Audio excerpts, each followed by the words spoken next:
Hello, everybody. I'm a practicing therapist and I'm also a doctoral student of psychology. Today, we're going to go over something that I see a lot of individuals curious about. And a lot of you guys even ask me directly. Basically, there is a concept that happens a lot of times with avoidant individuals. Dismiss avoidance more, but also fearful avoidance, okay? Where they love you, but they don't know it yet. Doesn't mean they won't know it, but they don't know it right at this moment.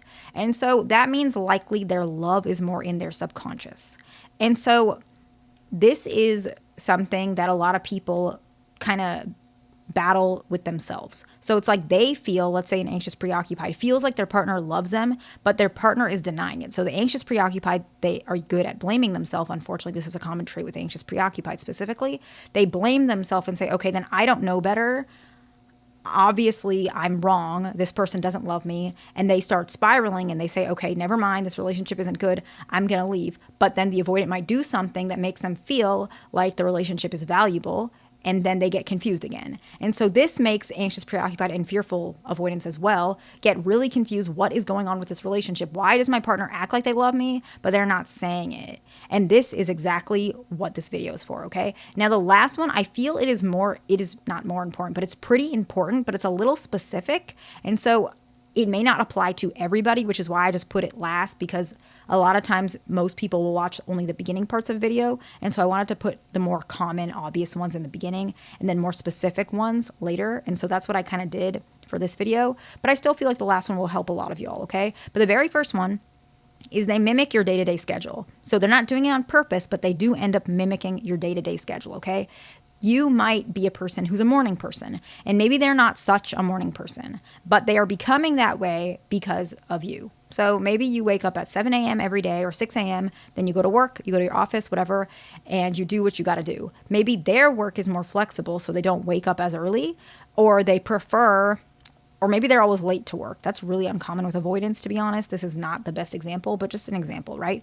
They're mimicking your day-to-day schedule and they're becoming more like how you behave in your life. Actually, that's probably not the best example because a lot of avoidants are more timely, but I actually work with some of them that are not. And so it can work either way, but another example could be maybe how you structure your eating habits, like your meal plans or when you eat. They could mimic those types of structures. So it doesn't have to be timing necessarily. It could be, but it could also be how you fit things in. Maybe you're a person that you like to have a really big dinner and not so big of a breakfast. And maybe before they had even meals throughout, but now they're kind of mimicking how you structure yourself.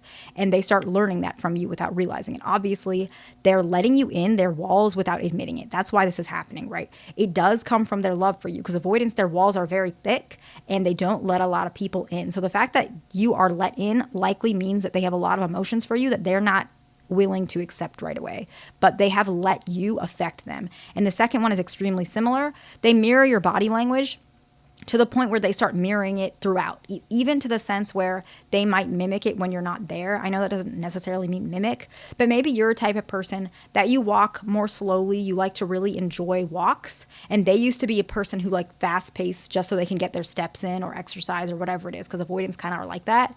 But maybe you're a person who likes to take time. You like to look at the scenery when you take a walk outside. And so they start becoming more like that. So it's not just mimicking body language, like when you cross your legs, they cross your legs. I'm saying like they're mirroring and becoming more like how you behave in your body, the comfort of your own body. Maybe even in the bedroom, there are certain things you're more comfortable doing that maybe at first they were not. And now they're being a little bit more comfortable, being a little bit more flexible in certain ways because you are, right? Does that make sense? And so you're becoming more influential to them.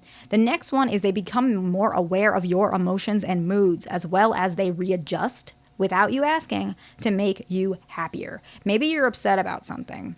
And you're not trying to bring it to the table or you're not trying to make a scene out of it. So you just keep it to yourself, right? It's not that you're hiding it. You're just keeping it to yourself because you feel like right now it's not the best. You don't want to ruin the mood, whatever it is. And then they notice that you're upset and they might be like, oh, they're probably upset because I'm kind of being a little moody today. Them, the avoidant, right? And so the avoidant starts being more happy, asking you more questions, and then your mood lightens up, and now they're happy and you're happy. They did that because they're aware of your emotions. Did you say anything? No. Did you do something very obvious, like, rolling your eyes or crossing your arms. No, you were just trying to manage it. Obviously, it came out, but you didn't mean it to, and they readjusted without you asking, okay? Really, really common, okay? The next one is they let their guard down. They show more vulnerability. They may share personal thoughts or stories, and they actually might even admit mistakes, even past mistakes that have nothing to do with you, okay?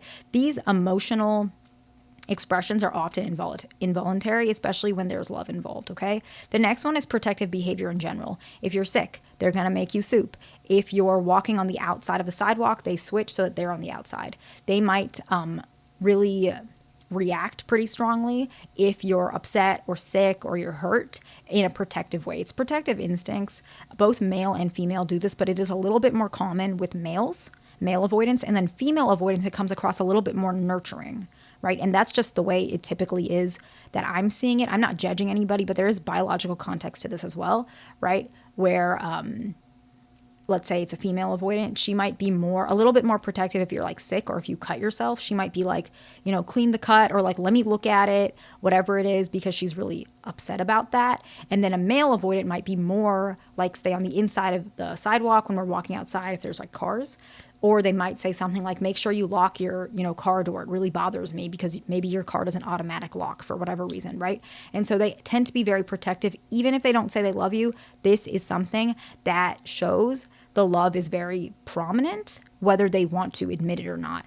And sometimes avoidance, what they might do with the protective behavior, this might actually show up more frequently when they feel like they're allowed to be protective. I'll explain this. Some avoidant individuals feel like they're afraid if they show their protective side, they might come across as controlling. So they might not feel so safe about it. So you might just see, without them telling you what's bothering them, you might see that they're just irritable about it. So if you're sick and they just feel like irritable, or they might act a little bit irritable, you might think it's because they're annoyed that you're sick or they're mad at you.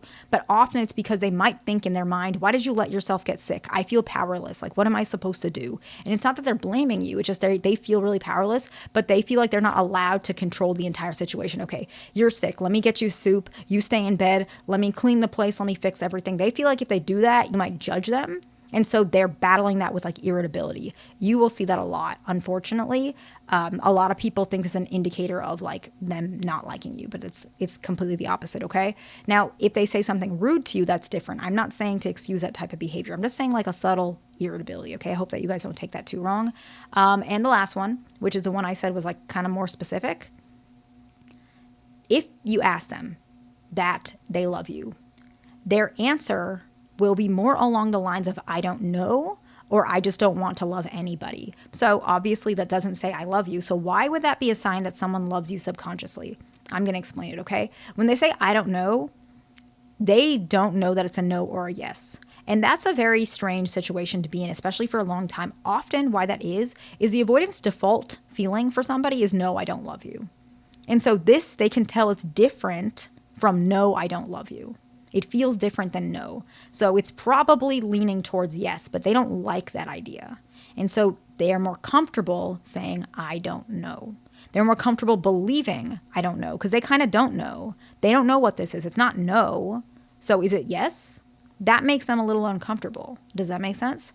When they say, I don't want to love anyone, they're saying, I guess I could love you. I'm not going to tell you that directly, but I don't want to. So it doesn't matter if I do. It's not your business, right? Sometimes it goes in that direction. It's still subconscious because they don't realize that they're doing that. They don't realize it. I know it sounds so obvious if I explain it like that, but they truly don't realize it. So let's go ahead and summarize and then we'll wrap it up, okay? So the first one is they mimic your day-to-day schedule. The second one is they mirror your body language. The third one is they become more aware of your emotions and moods while also readjusting to make you happy without you asking them. The fourth one is they let their guard down. The fifth one is protective behavior. And the sixth one is the specific one I mentioned. When you ask them if they love you, their answer is I don't know, or I don't want to love you, or I don't want to love anybody. I don't want to, okay? I hope this video is helpful to somebody. Please like, subscribe. I'll see you in the next one.